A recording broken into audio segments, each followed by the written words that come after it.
Fala meu povo, tudo bem com vocês? Eu sou o professor Vinícius, esse é o canal Super História e eu quero falar hoje sobre a disputa entre Israel e Palestina, Palestina e Israel.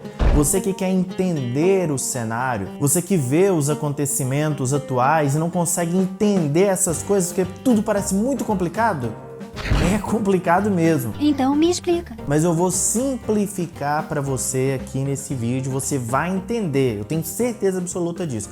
Se você é um analista político, um historiador, olha, esse vídeo talvez não seja para você. Isso aqui é uma aula para pessoas leigas. A minha preocupação não é utilizar uma linguagem técnica, acadêmica, então se você quer uma coisa mais profunda, dá uma olhada aí ao redor, deve aparecer algum vídeo indicado aí para você.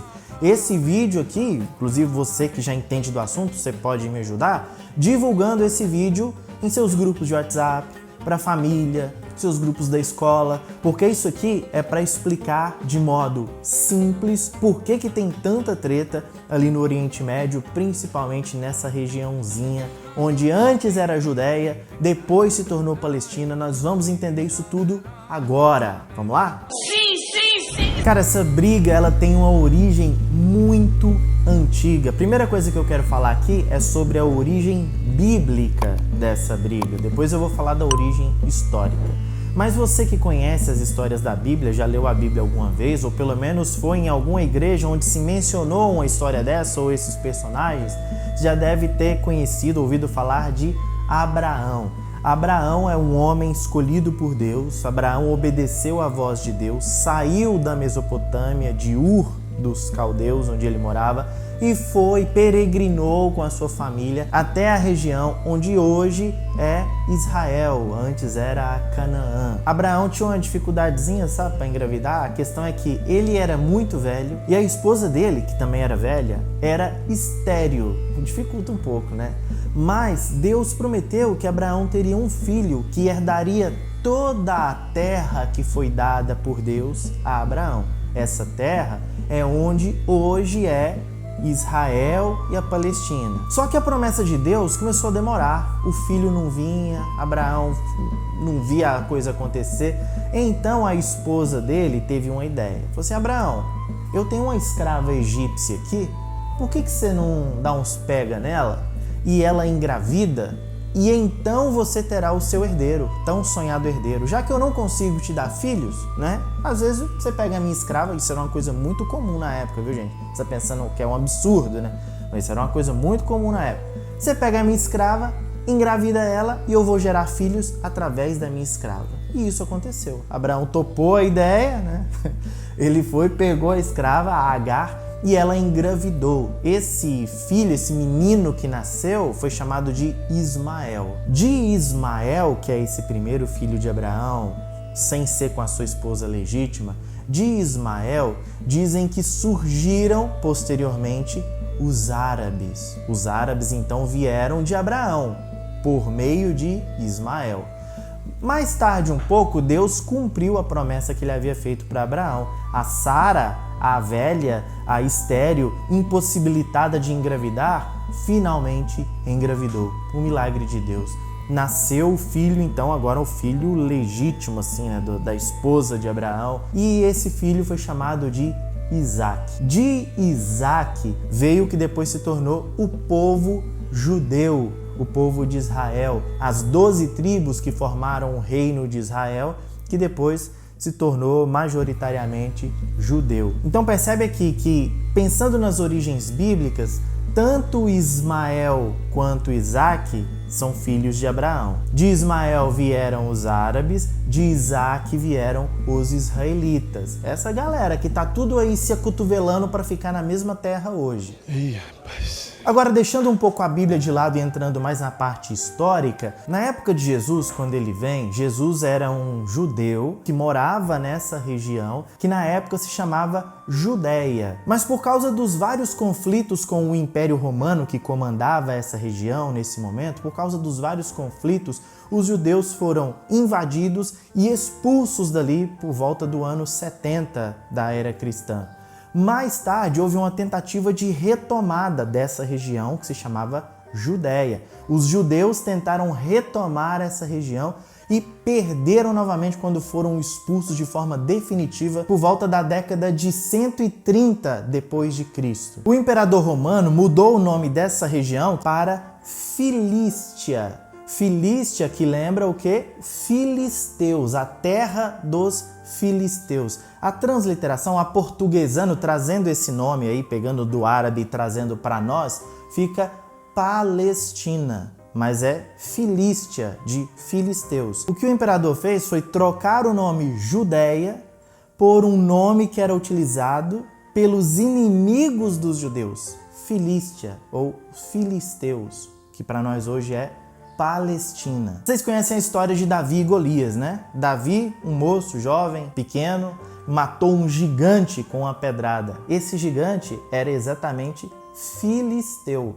A Filístia, os filisteus, eram inimigos históricos do povo de Israel. Então o nome já gera uma treta ali, né? Trazendo um exemplo prático para nós, assim, só pra gente entender um pouco de rivalidade, é como se os caras quisessem alterar o nome do Pelé para Maradona, entendeu? Tipo, é um absurdo. Que coisa absurda. Bom, a história passa, os judeus se espalham por várias regiões, já que eles perderam o controle do que antes era a sua terra, a Judéia, que depois passou a ser a Palestina.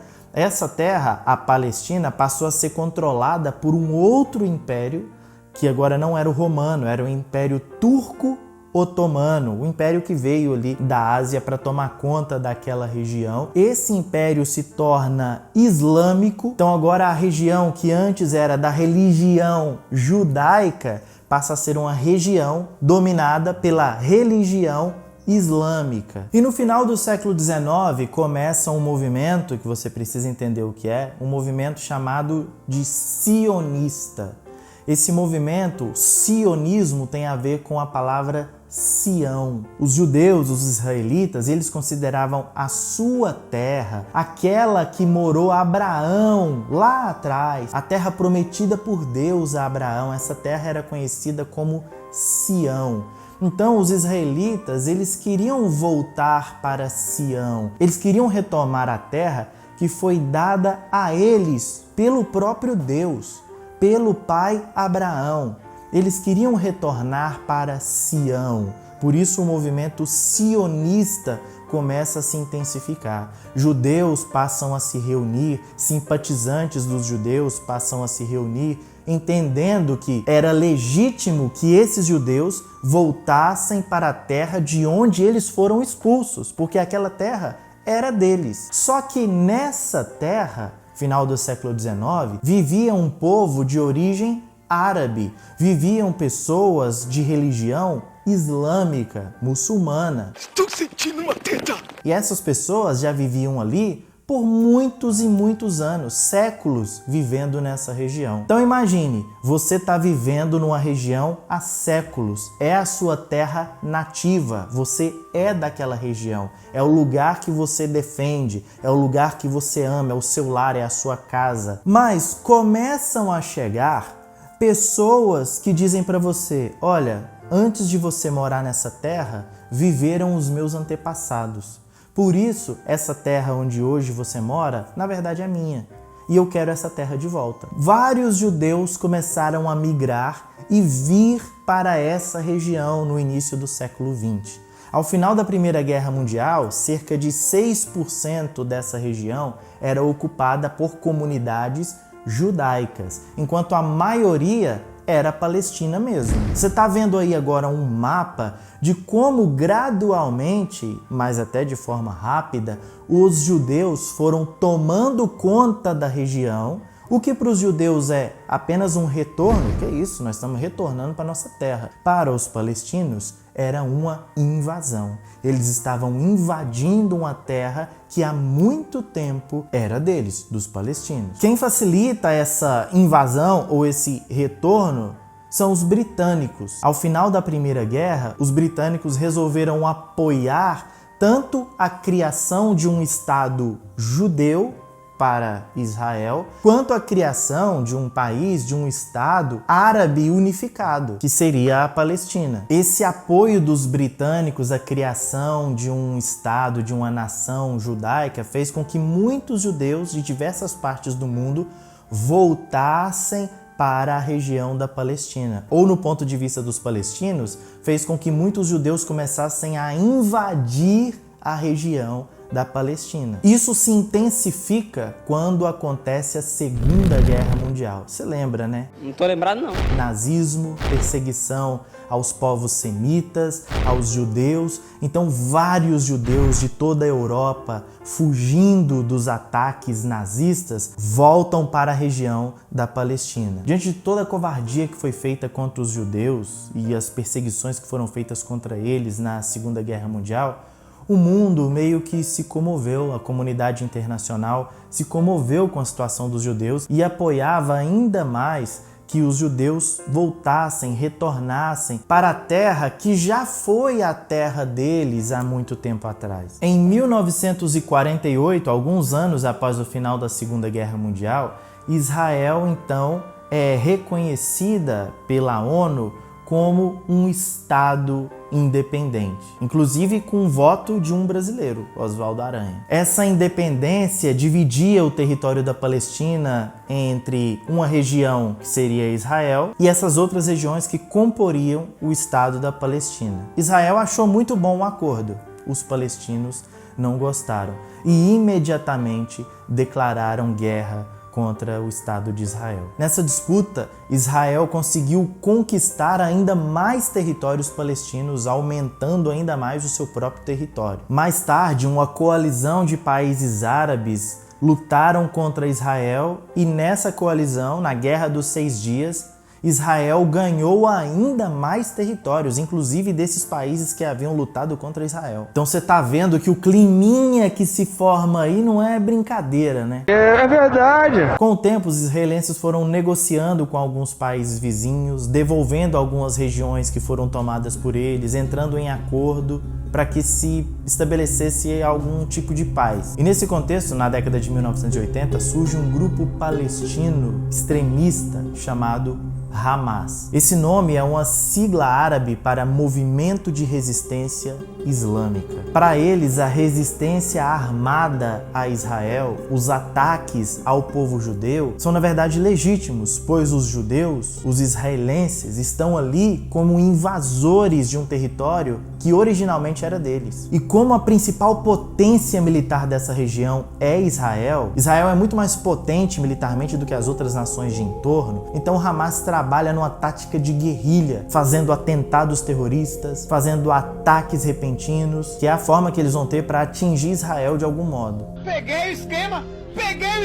Então tudo que vem acontecendo nessa região tem relação basicamente com a religião, com questões econômicas, de domínio dos recursos desse território e questões políticas e geográficas. De um lado, você vai ter Israel que vai dizer, olha, nós concordamos com o acordo que foi feito pelas Nações Unidas, onde nós teríamos uma parte do território e vocês teriam outra parte do território. Vocês é que não concordaram com isso. Nós fomos atacados por vocês em vários momentos, ganhamos, conquistamos terras de vocês, mas por boa vontade nós devolvemos alguns territórios para mostrar que a gente seria um bom vizinho. Se vocês estão reclamando que estão sendo expulsos dessa região, nós já fomos expulsos de várias regiões onde árabes comandavam. Nós já tentamos alguns tratados de paz com vocês e foram vocês que não quiseram. Vocês nunca sabem conversar, vocês são muito agressivos, não tem conversa, não tem paz, fica muito difícil lidar com pessoas assim. Quando nós vamos bombardear vocês, a gente sempre avisa quais serão os nossos alvos para tentar minimizar a morte da população civil. Vocês chegam aqui, fazem atentados terroristas, mata mulher, mata criança, mata todo mundo. E o principal, essa terra foi dada por Deus para os nossos antepassados. Essa terra é nossa. E claro, do outro lado, os palestinos vão dizer o seguinte: vocês judeus, vocês são ladrões, vocês entram aqui e tomam as nossas terras. Vocês dizem que oferecem para nós algum tipo de soberania que permite que a gente tenha alguns territórios, mas vocês que controlam as fronteiras para deixar a gente ilhado nos nossos territórios. Vocês não são um país, um estado, vocês são uma ocupação militar. A gente estava aqui tranquilo e no início do século passado vocês chegaram, invadiram, ocuparam, se estabeleceram e não permite que nós que somos os moradores legítimos daqui tenhamos a nossa soberania. É por isso que a gente não aceita os termos, os tratados de vocês, porque essa terra é originalmente nossa. Vocês começaram a chegar aqui no início do século porque as nações imperialistas europeias permitiram, chamaram vocês para vir, mas é a gente que morava aqui. E o mais absurdeiro de tudo é que vocês chegam numa terra que nem era de vocês e expulsam os moradores originais dessa terra e ainda vêm dizer que são boas pessoas que nos recebem bem. E como vocês são muito fortes militarmente, acontece um atentado, alguma coisa pontual aí em Israel, e vocês vêm com uma força abusiva e destrói, matam um monte de inocentes, civis, mulheres, crianças. Vocês não têm um mínimo de sensibilidade. E não se esquece de que Ismael, nosso pai, também era filho de Abraão. Essa terra nos pertence. Agora você entendeu? Você percebe a dificuldade desse conflito? Agora uma coisa que tem que ficar muito clara. Boa parte da população israelense e palestina são favoráveis à paz. Querem resolver as coisas de um modo amistoso. A guerra acaba sendo sempre entre o Estado israelense, que não responde por todos os judeus, e algum grupo extremista palestino que não fala por todos os palestinos. Tanto em Israel quanto na Palestina existem cristãos, judeus e muçulmanos. E a maior parte da população dos dois lugares não querem as coisas resolvidas na bala, na guerra, na bomba, como tem acontecido. Eu já entendi agora. Eu espero que o quadro geral tenha ficado mais claro para você e que você entenda as origens desse conflito que remontam tempos bíblicos. Um grande abraço para vocês, te espero no próximo vídeo. Até lá!